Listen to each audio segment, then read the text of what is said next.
You're listening to He Said, a cardiology board review series. No fluff, just facts. This episode is about the quantification of mitral regurgitation severity. In this episode, we will do a deep dive of the math and physics needed to understand the calculation of MR severity. These are core concepts that will be tested on echocardiography boards.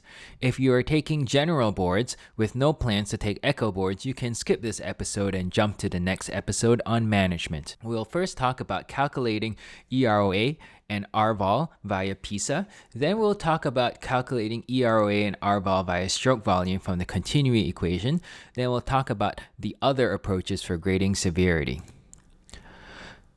Starting with calculating EROA, effective regurgitant area, and regurgitant volume by the PISA method. Proximal to the plane of the valve, acceleration of flow occurs in a series of isovelocity surfaces converging in the high-velocity jet at a regurgitant orifice. The same volume of fluid that occupies the first or outermost hemisphere has to make it through the second hemisphere, then the third hemisphere, etc., until it reaches the narrow regurgitant orifice. Thus, it is forced to accelerate. For each concentric proximal isovelocity surface area, or PISA, the radius r is used to calculate the PISA. The surface area for a sphere is just 4 pi r squared, so the surface area of a hemisphere is just 2 pi r squared. The regurgitant flow rate in centimeters cubed per second or milliliters per second can be obtained by simply multiplying the velocity, which is in centimeters per second, by the surface area, which is centimeters squared, or Q equals 2 pi r squared times V aliasing, the velocity of aliasing. In any of the apical views, a zoomed-in view of the mitral valve, with the color Doppler turned on, shift the color baseline down to 20 to 40 centimeters per second. Freeze and scroll to a mid-systolic frame. Measure the radius, which is the point of yellow-blue color aliasing on the left ventricle side of the mitral valve, to the point of the vena contracta on the left atrium side of the mitral valve.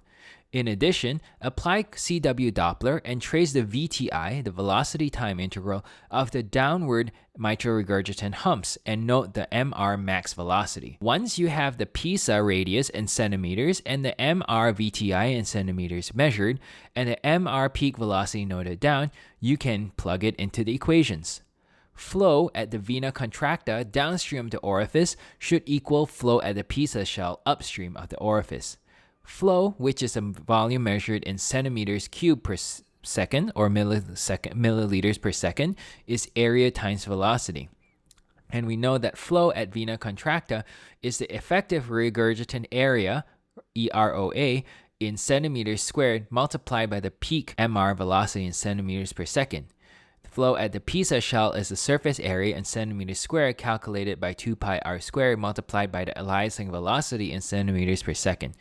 Rearranging, we can get the EROA, the effective regurgitant orifice area, on the left, and we end up with the equation where on the numerator you have the surface area times aliasing velocity, and in the denominator you have the max V.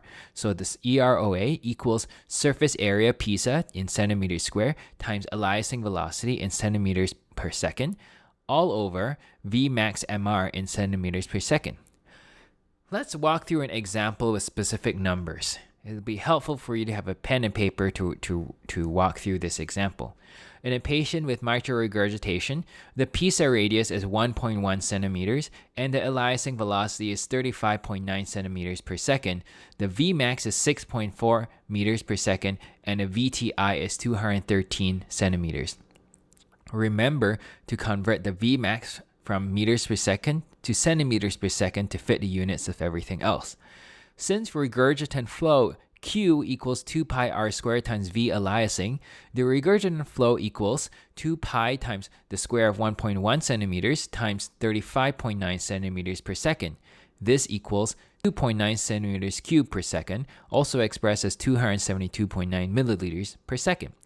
Then, by the illustrated equation above, EROA equals regurgitant flow divided by MR Vmax equals 273 centimeters cubed per second, all over 640 centimeters per second, since you were given the Vmax is 6.4 millimeters per second, which is 640 centimeters per second. Again, EROA, effective regurgitant area, is the regurgitant flow divided by the maximum velocity of the mitral regurgitant flow. So when you divide 273 centimeters cubed per second over 640 centimeters per second, you get 0.427 centimeters square. Since this effective regurgitant area is it's more than 0.40 centimeters square, this suggests severe MR. The more severe the MR, the more larger of an area you have of the regurgitation. We can take that further to get the regurgitant volume.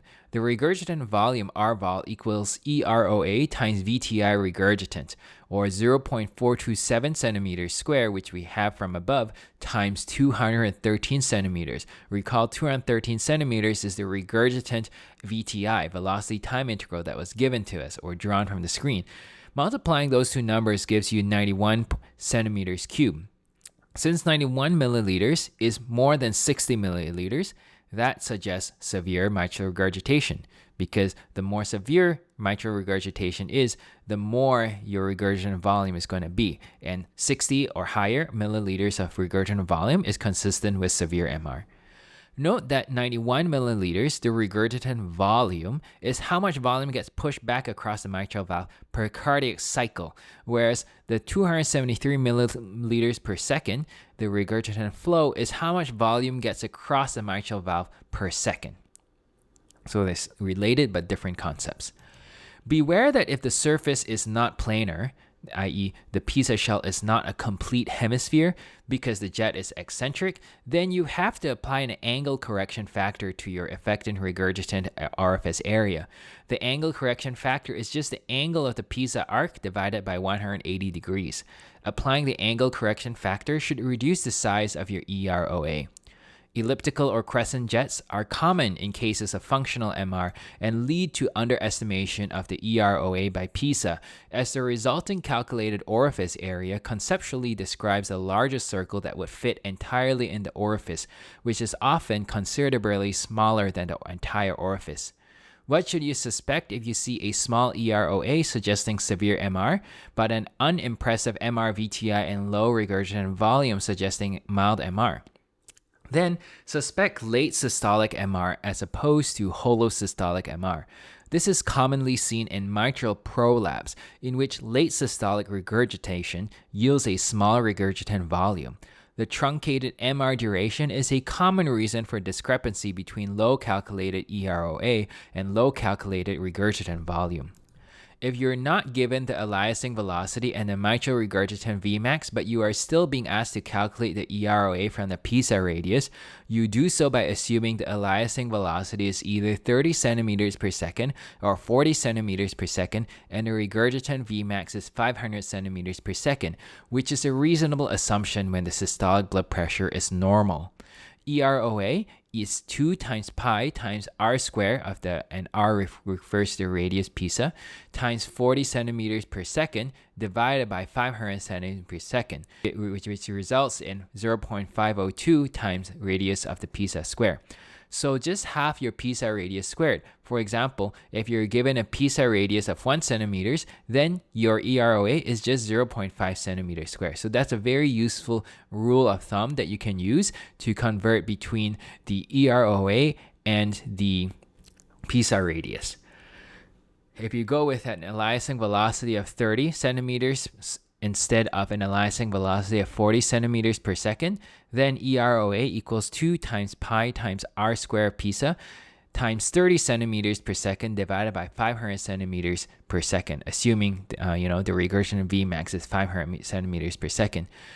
This gives you 0.38 times r squared, r PISA squared, which tells us that if the PISA radius is more than 1 centimeter, then the EROA is going to be more than 0.38 centimeters squared.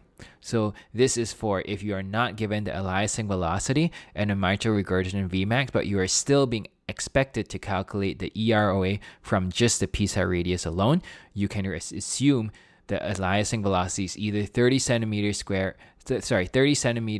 second or 40 centimeters per second, and the mitral regurgitant Vmax is 500 centimeters per second, which is a reasonable assumption when the systolic blood pressure is normal.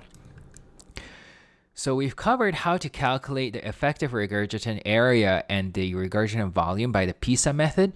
We should also know how to calculate the effective regurgitant area and regurgitant volume by stroke volume from the continuity equation. Why do we need to do this? Although PISA is great, PISA is not accurate when the jet is eccentric, or if there are multiple jets, or if the isovelocity surface area is not a hemisphere. An alternative method is to determine the regurgitant volume by the concept of volume displacement. Regurgitant volume backwards across the mitral valve, or RVol, is just the LV stroke volume that makes it forward across the mitral valve, SV, MV, stroke volume mitral valve, minus the stroke volume that makes it forward through the LV outflow tract, SV, LVOT, stroke volume, LV outflow tract. Because the difference between that has to be the stroke volume that went backwards through the mitral valve. So regurgitant volume, RVol, equals total stroke volume minus forward stroke volume, which is stroke volume mitral valve minus stroke volume LV outflow tract. This gives you the regurgitant volume through the mitral valve. So it's just one subtraction. Each of these stroke volumes can be obtained by multiplying the cross-sectional area by the velocity time integral VTI. So the stroke volume LVOT equals the cross-sectional area of the LVOT times the velocity time integral of the LVOT. SV LVOT equals CSA LVOT times VTI LVOT. Similarly, the stroke volume of the mitral valve is the cross-sectional area of the mitral valve times the velocity time integral of the mitral valve. So SVMV equals CSAMV times VTIMV.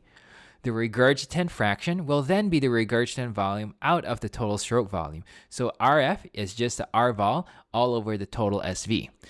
In other words, regurgitant volume equals the stroke volume at mitral valve minus the stroke volume LV outflow tract all over the stroke volume of the mitral valve. And here, when we talk about stroke volume mitral valve, we're referring to the forward flow through the mitral valve, not the regurgitant flow through the mitral valve. Okay, so don't get that confused. How do we obtain the cross-sectional of the cross-sectional area of the LVOT and the mitral valve? This can be easily done by drawing a line across the tracks to measure their diameter in 2D. The formula for the area of the circle, A equals pi r squared, can be easily applied, except the diameter must be halved to become a radius. So the cross-sectional area at the LV outflow tract is pi times the width of the LV outflow tract divided by 2 squared.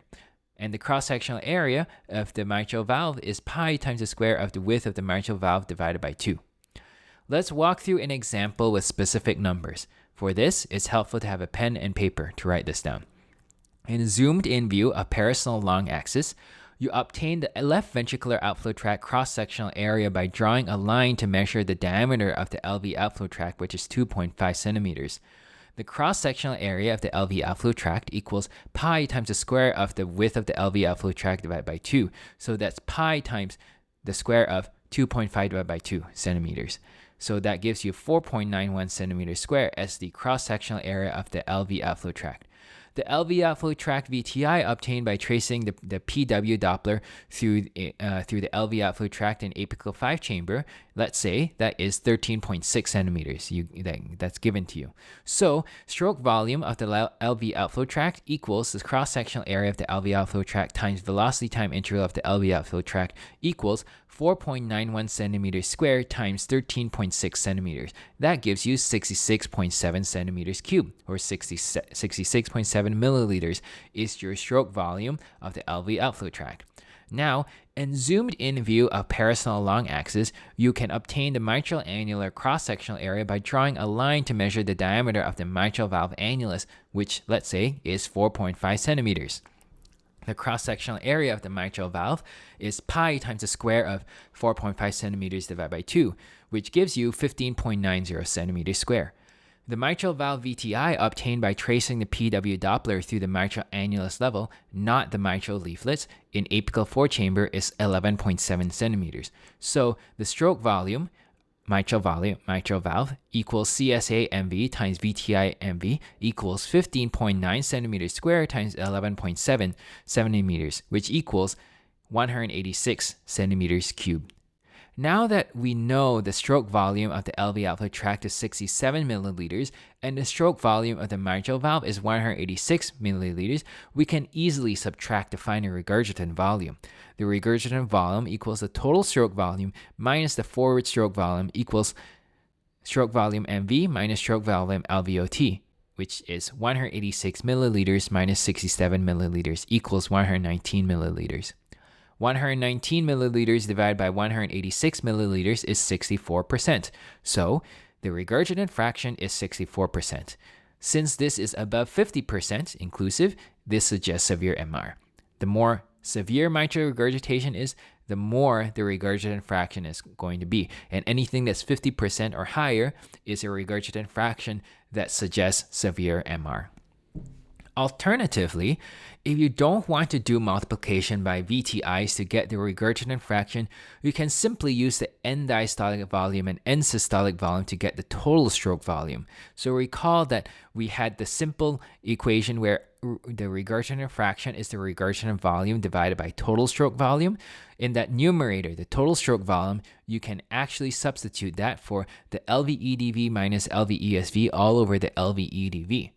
That is the LV end diastolic volume minus the LV end systolic volume, all as a fraction of the LV end diastolic volume, because of course the LV end diastolic volume is going to be a larger volume than the LV end systolic volume. That's why it's LV end diastolic volume minus LV end systolic volume.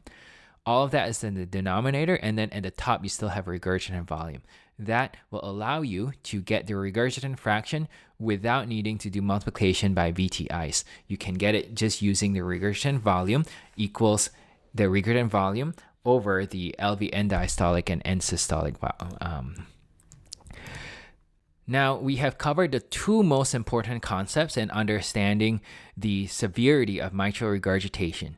We now understand how to calculate effective regurgitant orifice area and regurgitant volume by the PISA method, and we understand how to calculate effective regurgitant orifice area and regurgitant volume by the stroke volume method from the continuity equation. So now we are ready to talk about the integrated approach to grading severity of mitral regurgitation. Quantitative measures should be used as much as possible, but it is possible to make a conclusion with just a semi-quantitative Doppler, qualitative Doppler, and 2D methods if at least 4 out of 6 criteria for mild MR or at least 4 out of 6 criteria for severe MR are met. So let's talk about these semi-qualitative and quantitative criteria, as well as the quantitative criteria for diagnosing mitral regurgitation severity. Semi-quantitative and qualitative criteria for severe MR are having a flail leaflet, a vena contracted width of at least 0.7 centimeters or more, a PISA radius that is at least 1.0 centimeters at a Nyquist limit of 30 to 40 centimeters per second, a central large jet occupying more than 50% of the left atrial area, pulmonary vein systolic flow reversal, or an enlarged left ventricle with normal function. Remember, if you have any of these criteria, if you have at least 4 out of 6 of these criteria, that is enough for you to diagnose this person with severe mitral regurgitation. For semi-qualitative and qualitative criteria that suggest mild regurgitation are generally the opposite of what we just said for severe. So these factors include having a small, narrow central jet, a vena contracta width of at most 0.3 centimeters or less, PISA radius that is absent or within 0.3 centimeters at a Nyquist limit of 30 to 40 centimeters per second, a mitral A-wave dominant inflow, a soft, i.e. non-dense or incompletely filled out jet by CW Doppler, or a normal left ventricle and left atrial size. These are the criteria for mild mitral regurgitation. If you have 4 out of 6 of these criteria, you can say that this mitral regurgitation is mild. If only 2 or 3 of these 6 semi-quantitative or qualitative criteria are met, then the tie must be broken using quantitative methods. The quantitative criteria for severe MR are having an EROA of at least 0.4 centimeters square, that is an effective regurgitant orifice area of at least 0.4 centimeters square, having an RVol of at least 60 milliliters, that is, having a regurgitant volume of at least 60 milliliters, and having an RF of at least 50%, having a regurgitant fraction of at least 50%. These are the quantitative criteria for severe MR. Whereas the quantitative criteria for mild MR are having an effective regurgitant orifice area of less than 0.2 centimeters square, having a regurgitant volume of less than 30 milliliters, or having a regurgitant fraction of less than 30%. So, to summarize the quantitative criteria, the cutoffs for severe MR and mild MR are as follows. The EROA of 0.2 and 0.4 centimeters square, that differentiates between mild, moderate, and severe MR. The regurgitant volume of 30 milliliters and 60 milliliters, that differentiates mild, moderate, and severe MR. The regurgitant fraction of 30% and 50%, that differentiates between mild, moderate, and severe MR. Those are the quantitative criteria for mild and severe MR. A few other details about quantification. Although the effective regurgitant area of at least 0.4 centimeters square or more is when we call degenerative MR severe, if the etiology of mitral regurgitation is ischemic, then an effective regurgitant area of at least 0.2 centimeters square has poor prognosis and should be treated as if it were severe MR. So if the patient is undergoing CABG and there's moderate or higher MR, it should be repaired at the same time if the EROA is at least 0.2 centimeters square. A normal left ventricle size is considered a specific finding for non-severe MR, because if you have severe MR, you would have had to have some kind of LV enlargement as reflected in higher LV end diastolic diameter and higher LV end systolic diameter. On 2D echo, the PISA shell should be measured at mid to late systole, close to the peak of the T wave on ECG, so that we can coincide the timing of the peak velocity of the MR regurgitant jet that is shown on the CW Doppler. If there are multiple MR jets or elliptical MR, then PISA will be inaccurate unless you have a machine that can do 3D PISA. 2D planimetry of the mitral valve area should be done in parasternal short axis at the tip of the mitral valve leaflets when maximal excursion of the leaflets is seen. The inner edge of the mitral valve orifice is traced in mid-diastole just before the peak P wave. The entire mitral valve orifice should be seen. High gain settings should be avoided because they may lead to underestimation of the mitral valve area. 2D planimetry on echo, TTE, tends to overestimate mitral valve area compared with 3D planimetry on TEE. 3D TEE provides better alignment of the image plane of the mitral tips, rendering a more accurate and reproducible planimetric measurement with excellent intra-observer and inter-observer agreements. In assessing MR severity, parameters measured in a single frame such as PISA, vena contracta width, and jet area can significantly overestimate the severity of MR in late systolic MR. In contrast, the regurgitant volume is less susceptible to overestimation of MR severity since it is not a single frame measure. The presence of a normal left ventricle and left atrial size should raise the possibility of overestimation of MR severity by PISA, vena contracta width, or jet area, which are the single frame parameters, especially if the patient is asymptomatic.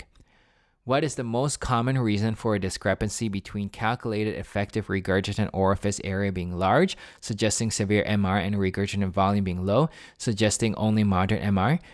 Remember, this is MR duration. In contrast to holosystolic mitral regurgitation, late systolic mitral regurgitation can have a low regurgitant volume while still having severe, i.e. small EROA. Pulmonary vein flow reversal is a sign of severe MR and would not be expected from a right-sided valvular lesion. Now, to end this episode, I want to say one more time the quantitative, qualitative, and semi-quantitative criteria for diagnosing severe and mild MR, because that is just pure understanding where the numbers are and memorization. So let me say that to you one more time. Semi-quantitative and qualitative criteria for having severe MR are having a flail leaflet, a vena contracta width of at least 0.7 centimeters, a PISA radius that is at least 1.0 centimeters at a Nyquist limit of 30 to 40 centimeters per second, a central large jet occupying more than 50% of the LA area, pulmonary vein systolic flow reversal, or an enlarged left ventricle with normal function. These are the semi-quantitative and qualitative criteria for severe MR. If you have at least 4 out of 6 of these, then you can diagnose severe MR. The semi-quantitative and qualitative criteria for mild MR are having a small, narrow central jet, a vena contracted width of 0.3 centimeters or less, a PISA radius that is absent or 0.3 centimeters or less at a Nyquist limit of 30 to 40 centimeters per second, a mitral A-wave dominant inflow, a soft, i.e. non-dense or incompletely filled out jet by CW Doppler, or normal LV or LA size. If you have 4 out of 6 or more of these criteria, then you can diagnose mild MR. If only 2 or 3 of the 6 semi-quantitative or qualitative criteria are met, the time must be broken using the quantitative methods. Quantitative criteria for distinguishing between mild, moderate, and severe MR are as follows. Effective regurgitant orifice area of 0.2 centimeters square or 0.4 centimeters square are the cutoffs for mild, moderate, and severe. Regurgitant volume of 30 milliliters and 60 milliliters are the cutoffs for mild, moderate, and severe MR. And regurgitant fraction of 30% and 50% are the cutoffs for mild, moderate, and severe MR. Thank you for listening to this very difficult episode on grading the severity of mitral regurgitation. This podcast is intended for qualified healthcare professionals and is designed for training purposes only. These materials should not be used for direct patient care or as a substitute for independent clinical judgment. For more educational content or to submit suggestions, visit www.rehu.com/meded.